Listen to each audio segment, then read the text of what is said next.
Abração para você ligado na Criativa Online, cidade de São Miguel das Matas, aqui na redação, para bater um papo com o Roque José, para falar um pouco sobre a PEC 287 de 2016. Ela foi protocolada, mas é claro, para quem está nos assistindo, é a PEC da Previdência, não é a PEC da reforma da Previdência. E o Roque, que é o presidente do Sintraf, o Sindicato dos Trabalhadores na Agricultura Familiar aqui de São Miguel das Matas, para falar um pouco mais sobre essa reforma que tem mais tirado direitos do que atribuído direitos, ou pelo menos equivalido os direitos para a sociedade brasileira. E em nome do trabalhador de São Miguel das Matas, e por que não dizer também da região inteira, a Roque veio mais uma vez até a nossa redação atendendo ao nosso pedido para falar um pouco sobre essa PEC. Um abraço, meu amigo. Boa tarde, seja bem-vindo mais uma vez. Boa tarde, Magno, a todos os ouvintes da Criativa. É um prazer estar aqui hoje com vocês para esclarecer um pouco do pouco que eu sei em relação a essa reforma e essa PEC. Me fala um pouco daquilo que vocês têm escutado. É claro que vocês participam de reuniões das mais diversas, têm discutido também junto às associações, aos associados do Sintraf, enfim. O que é que você percebe dessa PEC, Roque, dentro da tua vasta experiência enquanto sindicalista? Eu não estou falando de 2, 3, 4, 5 anos, estou falando de mais de 20 anos de trabalho à frente do homem do campo aqui em São Miguel das Matas e participando de diversos momentos, seja no Vale do Jiquiriçá, seja na Bahia e também em Brasília. Você que já esteve, inclusive, em alguns momentos fora do estado da Bahia discutindo esses direitos do trabalhador. Rapaz, falando sobre o que eles chamam de reforma, que isso no meu entendimento nunca foi reforma nem vai ser. Primeiro que o que eles dizem é que a Previdência tem um déficit grande. Foi feita uma CPI com o senador Paulo Paim, que foi o grande chefe que carregou nas costas essa CPI. Foi uma batalha muito grande, mas conseguiu fazer. E provou que a Previdência não tem déficit. Hoje, se por acaso tivesse déficit, o que teria que ser feito? Fazer justamente uma reforma em cima da sonegação, em cima dos grandes você vê hoje os grandes empresas não repassa, clube de futebol não repassa, própria prefeitura, governo de estado. Então, o déficit não é o pequeno que faz. Mas na hora da reforma que eles propõem a reforma, é para tirar direito dos pequenos. Quem paga a conta é o pequeno, né? É o pequeno. Pelo fato do pequeno também ser desorganizado, porque se o pequeno fosse mais organizado, eles não tocavam nesse assunto para fazer reforma para prejudicar o pequeno. Mas como o povo também é desorganizado, ele acaba fazendo desse jeito. Nós já vamos agradecendo ao Robert, a Nanda, a Miranda, as pessoas que já vão chegando para assistir a nossa live. Roque, a gente sabe que é necessário, como você disse, que o pequeno se organize, não é? E não há melhor forma de se organizar se não fosse associando, buscando naturalmente ser representado por diversas instituições.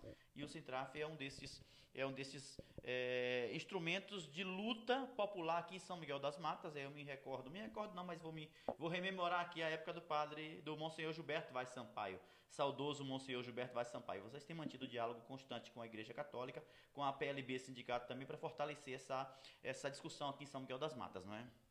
Sim, sim. Graças a Deus que a gente tem uma relação muito boa com a PLB, com a própria igreja, com o Padre Cristóvão agora. Você tem ideia, a campanha da fraternidade já foi voltada justamente para... Engraçado que a campanha da fraternidade ela é pensada muito antes. Eu acho que com a questão do golpe que foi dado em Dilma, que ficou mais claro do que tudo que foi um golpe. Então, hoje, o projeto que esse pessoal estão implantando aí é um projeto de destruição da classe trabalhadora. E a CNBB hoje já sai com a campanha da fraternidade voltada para fé, fraternidade e políticas públicas. Por que isso? Porque o que a gente conseguiu no longo desses 40 anos de direito, hoje já perdemos. A gente falava da reforma da Previdência, Magno. Essa PEC, a reforma da Previdência é que não me preocupa muito, porque o debate está sendo aprofundado, está sendo bem discutido, tem as comissões que estão debatendo. A Câmara vai debater muito, eu acredito que não vai ser, pelo menos pela parte dos agricultores. Talvez a gente tenha não acredito muito que a gente eles consigam o que eles querem fazer, mas tem uma PEC, a 871, que ela já está em vigor, entendeu? Hoje eu posso te dizer que hoje o trabalhador rural, ele não consegue mais benefício, nem de aposentadoria, nem salário maternidade, nem auxílio-doença. Essa PEC hoje, o grande gargalo hoje, e o nosso grande desafio é fazer com que essa PEC não seja aprovada. Porque se essa PEC passar, acabou os direitos dos trabalhadores em relação a benefício da Previdência. Hoje o documento que eles estão exigindo nessa PEC, que ele traz nessa PEC, é só 2 documentos que eles estão exigindo, que é o bloco de notas e a DAP. Algumas pessoas que fez projeto em banco têm a DAP. Aqueles que não fez, não tem DAP. É o documento do agropecuário, do homem do campo, né? Como se fosse um CPF do homem do campo, em outras palavras. É o documento, a declaração a DAP é um documento que os agricultores diz o que é que ele produz e quanto fez no último ano de cada produto desse. O bloco de notas teve uma discussão aí, talvez uns 10 anos atrás, 8, que teve essa possibilidade do agricultor, se debateu sobre isso, do agricultor ter seu bloco de notas.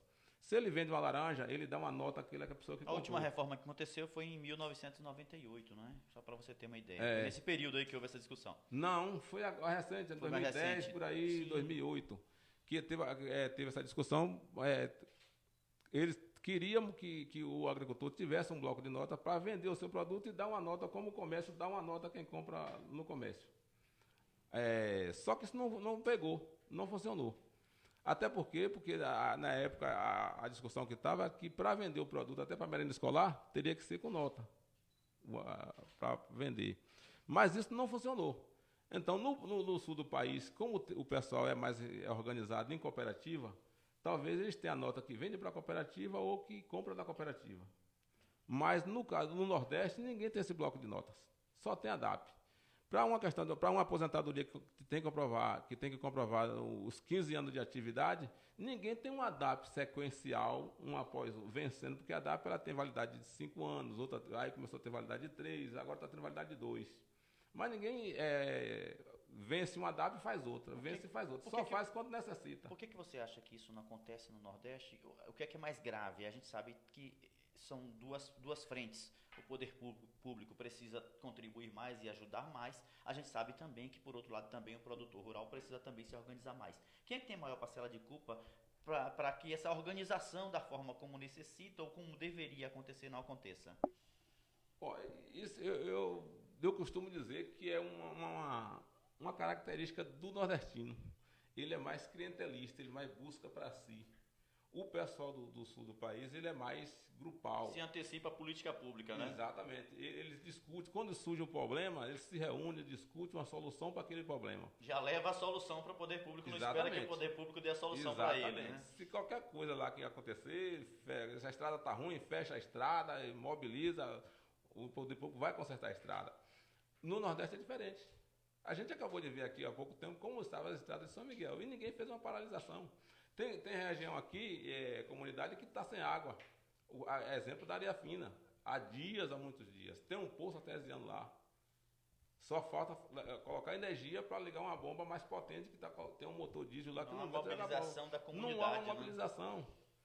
Eu falo direto com as associações. O papel da associação e do sindicato é mobilizar. Foi criado para buscar melhoria para a classe. E precisa compreender que dessa forma, se mobilizando, terá muito mais força e a resolução do problema do que buscar tão somente um político ou outro para poder ou desgastar ou buscar a solução. Às vezes demora e tem político que prefere que o problema não se resolva porque vai continuar batendo e a comunidade continua sofrendo, né? Essa é uma característica nordestina. Ô Roque, me fala um pouco com relação, ainda mais com relação a esse diálogo. Você disse que existe um diálogo muito bacana, que bom, e o padre Cristóvão Brito, que eu tinha dito já agora há pouco na live, na nossa entrada ao vivo, falando de que você viria aqui fazer uma entrevista conosco. Já de antemão aqui, tua sobrinha, Fabi Silva, te parabenizando, parabéns pelo seu trabalho, Valdinei assistindo, Frida Krebs também assistindo.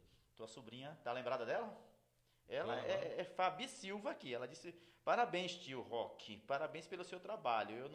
A foto dela tá aqui, ó. Eu sei quem é. Pois é, ela tá te parabenizando aqui. Mas que bom que o Padre Cristóvão voltou a São Miguel das Matas, e digo pela história de vida da família dele aqui em São Miguel das Matas, né? A gente sabe que alguns dizem que não houve ditadura militar, os livros didáticos são muito claros e dizem que houve de fato, e é fato de que tudo o que aconteceu naquele período se configura uma ditadura militar, e ele sofreu um pouco, a família dele, né? A família dele, os pais, sofreram muito com aquele regime militar. E voltando para São Miguel das Matas, ele tem a possibilidade de fortalecer esse diálogo também. Vocês têm mantido contato com a Igreja Católica, inclusive já organizando aí um evento, um momento para mobilizar a comunidade miguelense ao lado da PLB Sindicato. Me fale um pouco mais sobre esse movimento aí, por favor.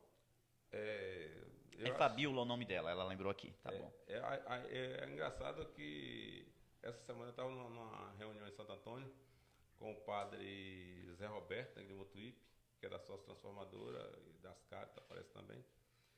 E hoje, a manifestação dos trabalhadores que a gente faz todo ano aqui no Vale, que em 2016, se não me engano, 17 foi aqui em São Miguel, e a gente fazia com o sindicato do Vale, em torno de 12, 13 sindicatos que participam do polo sindical do Vale, da região de Amargosa, do polo. E agora a diocese, até porque, pelo fato dessa campanha, que a diocese que foi a grande mãe, a CNBB, que andou com os movimentos sociais para conseguir o que estávamos desfrutando até então. Que estão tentando destruir, né? Que já destruíram uma grande parte. Então hoje a gente vê a diocese já voltando para o movimento. E hoje ela diz que esse movimento, essa manifestação que a gente fazia com 12, 13 sindicatos, hoje, possivelmente, vai ser feito com 27 sindicatos. Você lembra mais ou menos quantas pessoas estavam em São Miguel das Matas naquele momento? Eu acompanhei para a Criativa Online naquele momento. Tinha mais ou menos quantas pessoas ali? Rapaz, tinha muita gente. Tinha muita gente, né? Tinha mais de 5 mil pessoas? Tinha, né? Porque foi no espaço, na Praça Paroquial Padre Zeferino Bernardes. Eu me recordo. Tinha muita gente. Eu acredito que tinha mais de 5 mil pessoas. Então, a ideia agora é fazer com todos os sindicatos da base da diocese. Então, seria 27 municípios. Então aí a gente já vai sair fortalece o movimento. É isso que vai ser no dia 5 de maio em Ubaíra. Então assim, voltando para a questão quando eu falo Cristóvão, você vê como as coisas se repetem.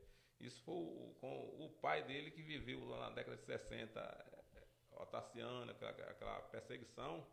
Hoje a gente volta para um governo que tem o mesmo perfil, parece, daquela época. Daquele período, né? Daquele período. E aí a gente precisa se mobilizar, porque a gente sentou com Cristóvão, com Gorda, que é a Maria Helena da PLB. Maria Helena da PLB. E a gente, por essa situação que está acontecendo, pela campanha da fraternidade, que a gente também tem que se bulir, a gente não tem que sair da caixinha, como se diz, a gente tem que ir para a rua, porque esse é o grande problema hoje da classe trabalhadora do Brasil, que o povo não vai mais para a rua. A gente fez justamente por causa dessa PEC, dessas perdas de direitos que a própria CNBB já se preocupou e já está acontecendo. A gente está fazendo uma manifestação aqui no dia 25 desse mês, que a ideia é trazer a população do município, já fazer esse convite para outros colegas de outros sindicatos, que alguns estão falando que vêm, para a gente fazer um grito aqui, de repúdio, fazer uma caminhada na rua. A gente quer se reunir lá na praça, no espaço Padre Zeferino, às 8 horas, onde Cristóvão deve estar fazendo aí alguma explanação em relação à campanha da fraternidade. Vai vir, Gorda falou, parece que está vindo alguém da PLB que vai fazer também uma fala sobre mais o pessoal da zona urbana, que eu estou meio por fora de como está sendo esse trabalho. Sim, como vai ser direcionada essa fala. Fala. E também está vindo, Rosival está vindo, ou está vindo alguém da FETRAF que vai também fazer uma fala sobre o que está acontecendo com os agricultores. Instituições como a FETRAF fatalmente estão fadadas ao fracasso. Me refiro com esse novo governo que está aí, que a gente percebe que em tão pouco tempo são 100 meses, são 100 dias de governo e nunca houve uma reprovação tão grande em tão pouco tempo desse novo governo que está aí. Já existe, inclusive, mais militares num governo Bolsonaro do que na época do regime militar. Eu estou falando no governo, na linha de frente do governo, nos ministérios e em outros órgãos de segundo escalão. Primeiro e segundo escalão já tem um número maior do que na época do regime militar. Você acha que a FETRAF e outros órgãos estão comprometidos nesse novo governo, se continuar do jeito que está? E como? Os movimentos sociais de modo geral. Hoje, umas 2 semanas atrás, foi quando começou logo a reforma, esses impactos, a FETRAF Brasil, a própria CONTAG, que hoje a gente não está mais aquele negócio de rivalidade FETAG e Sintraf. Está todo mundo, os trabalhadores tanto do Sintraf como da FETAG que estão perdendo direitos. A União, a gente está dando as mãos ao movimento e está indo para reivindicar junto. Assim, a dificuldade que tem hoje da FETRAF Brasil e as federações sentar com os ministérios é muito difícil. Quem recebe o pessoal é o secretário do secretário, é o assessor do assessor. Então, ou seja, não tem voz ativa, né? Não tem aquela dificuldade que se tinha no passado, as pessoas que para a recebem. gente conseguir. Eu lembro mesmo que em 96, para aprovar o PRONAF, que foi a CONTAG conseguiu botar 40 mil pessoas em Brasília, e foi uma pressão muito grande, invadiram o ministério e conseguimos aprovar o PRONAF, que hoje está aí. As pessoas fazendo empréstimo com juros de 1% ao ano, de 1,5% ao ano. Nos últimos 10 anos, parece que foi a maior política pública voltada para o homem do campo, PRONAFinho, PRONAF, né? Exatamente. Porque é a mesma política, só muda a questão da renda do beneficiário, né? Então, assim, a mesma dificuldade que se tinha no passado está se tendo agora. É muito difícil para sentar com esses representantes do governo. E a gente teme que em tão pouco tempo a gente possa deixar de falar sobre isso, não é? Nos meios de comunicação, nas igrejas, os sindicatos deixem de existir, porque fatalmente nós estamos fadados, sim, se continuar da forma como está, a voltarmos a um regime militar no Brasil, uma ditadura militar, sim. A Fabi diz que é a Fabiola, filha de Creinha, tua sobrinha. Pois é. 25, movimento em São Miguel das Matas, convida todo o pessoal. Dia 5 de maio, Ubaíra, no Vale do Jiquiriçá, é outro município também que tem um apelo muito grande para a questão da mobilização, né? Prefeitos já foram mortos lá infelizmente lá em Ubaíra, a situação, enfim. Claro que isso no passado, mas no passado não tão distante, né? E o Sindicato de São Miguel das Matas continua fazendo história. Ano passado foram 30 anos de história. 40 anos. 40 anos continua fazendo história em São Miguel das Matas. A gente, hoje, Magno, o que a gente gostaria mesmo é de mobilizar a população. A gente está fazendo reunião nas comunidades para levar essa informação, porque as pessoas estão achando que a coisa é brincadeira.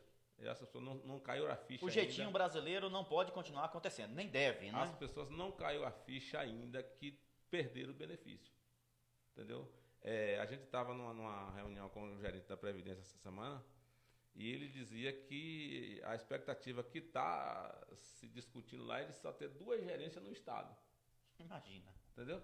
Então, assim, a dificuldade que se tinha, aquilo que eu acabei de falar.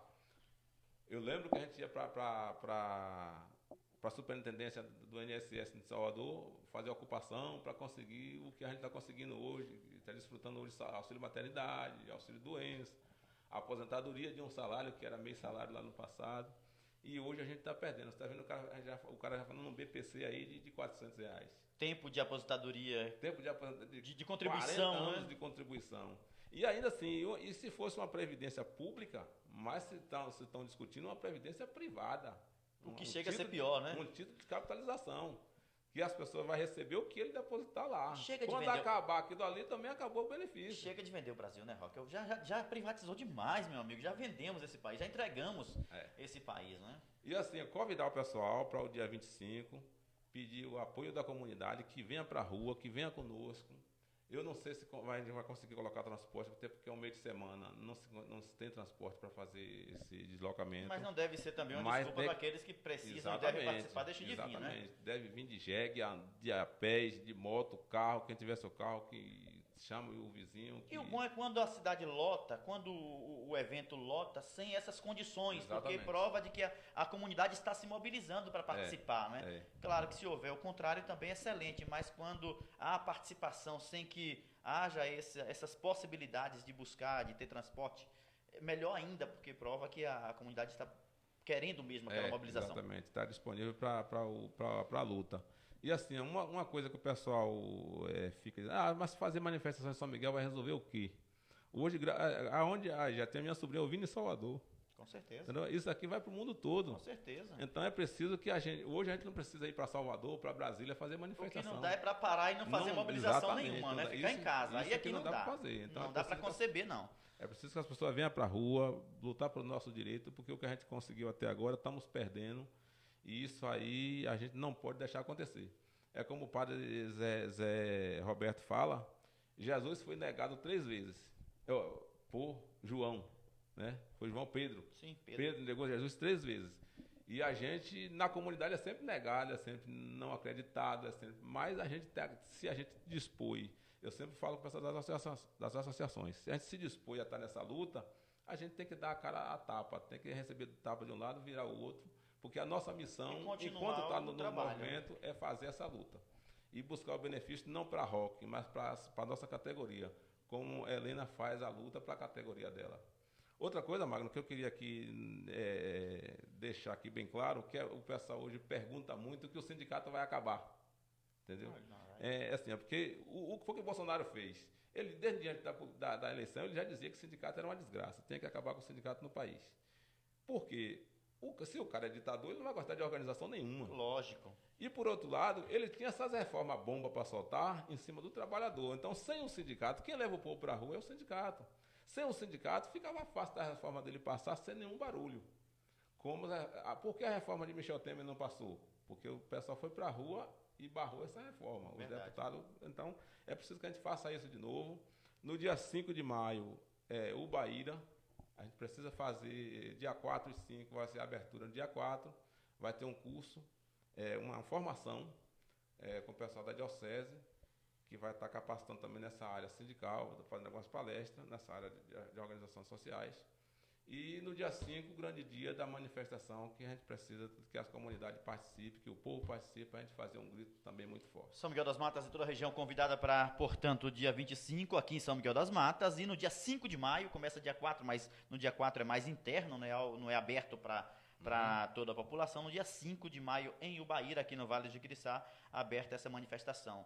A PEC dos 20 anos passou aí sem investimento, né, em educação, saúde. A gente fala, a PEC usa o termo corte de gastos, né? Não é possível ao longo dos 20 anos ter gastos em saúde e educação e outras áreas também. Como é que você fala em educação de gasto? Tem que falar em investimento, meu amigo, porque se você investe em educação, você tem aí menores problemas na saúde. Teremos também uma população com maior capacidade de lutar pelos seus direitos, né?